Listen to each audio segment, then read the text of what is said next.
สวัสดีมื้อนี้ข้าพเจ้าก็จะมาประชาสัมพันธ์เรื่องข่าวดีให้พ่อแม่พี่น้องได้รับทราบนำกันเนาะแต่ว่ามื้อนี้ก็เป็นมื้องามยามดีอีกมื้อหนึ่งเนาะทางโครงการของพวกเราก็ได้ซื้อที่ดินเปล่าว่างเพิ่มอีก1ตอน1โครงการนั่นเองพี่น้องเนาะซึ่งว่าโครงการตัวนี้ก็มีเนื้อที่5เฮกตาร์นั่นเองเนาะซึ่งว่าดินตอนนี้เนาะก็อยู่ติดกับดินที่พวกเราหาก็ซื้อไปช่วงวันที่1เดือน9ปี2025นี่เองเนาะหลังจากที่ว่าซื้อดินตัวนั้นไปเนาะเนื้อที่9เฮกตาร์เนาะซึ่งว่าตัวนี้เนื้อที่5เฮกตาร์อยู่ติดกันเลยข้าพเจ้าเชื่อเลยว่าโครงการนี้จะเป็นอีกโครงการหนึ่งที่ว่ากว้างและก็ใหญ่พอสมควรเนาะซึ่งว่าที่ผ่านมาพวกเราก็บ่เคยเฮ็ดดินจัดสรรที่ว่ากว้างใหญ่ขนาดนี้มาก่อนเนาะเคยเฮ็ดโครงการใหญ่สุดก็ประมาณ10เฮกตาร์ซึ่งว่าโครงการนี้เนาะสมทบใส่ดิน2ตอนแล้วรวมเนื้อที่ก็จะตกอยู่ประมาณ14ถึง15เฮกตาร์เลยทีเดียวเนาะข้าพเจ้าก็ขอฝากถึงพ่อแม่พี่น้องท่านใดที่ว่าสนใจอยากได้ดินเขตบ้านหนองยาวบ้านดงเสียงดีเนาะ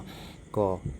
อย่าลืมมาแวะมาชมเด้อหลังจากออกพรรษาแล้วพวกเราก็จะเริ่มในการบุกเบิกและก็พัฒนาโครงการนี้เพื่อให้พ่อแม่พี่น้องได้มาจับมาจองมาเป็นเจ้าของดินงามๆราคาที่ถูกเงื่อนไขดีๆจากบริษัทของพวกเราเนาะซึ่งว่าราคาก็จะขายบ่แพงเด้อพี่น้องเด้อราคาจับต้องได้อย่างแน่นอนเนาะและก็มีเงื่อนไขจะให้จ่ายสดและให้จ่ายผ่อนได้ผ่อนยาว2-3 ปีโดยที่บ่มีดอกเบี้ยคือเก่าเด้อสำหรับโครงการนี้พวกเราก็จะตั้งใจเฮ็ดให้มันดีที่สุดพัฒนาให้มันงามที่สุดเพื่อตอบโจทย์กับลูกค้าทุกท่านที่ว่ามาจับมาจองและเชื่ออย่างเสมอว่าโครงการนี้จะเป็นโครงการหนึ่งที่ว่าจะกลายเป็นชุมชนเพื่อนคนหนาแน่นอย่างแน่นอนในอนาคตอันบ่ไกลนี้เนาะ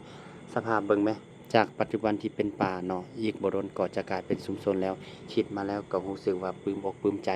ที่จะได้พัฒนาพื้นป่าพื้นนี้ให้กลายเป็นชุมชนให้พ่อแม่พี่น้องผู้ที่ยังบ่ทันมีที่ดินปลูกสร้างก็จะได้มีดินปลูกสร้างที่อยู่อาศัย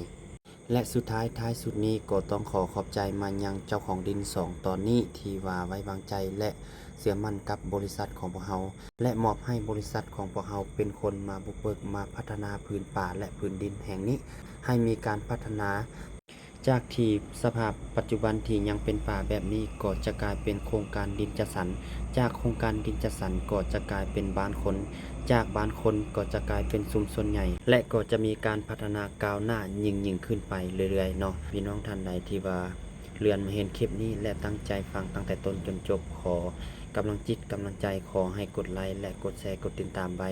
และพวกเราจะมาอัปเดตการพัฒนาโครงการดินจัดสรรตัวนี้ให้มีการพัฒนาให้บรรดาท่านได้เห็น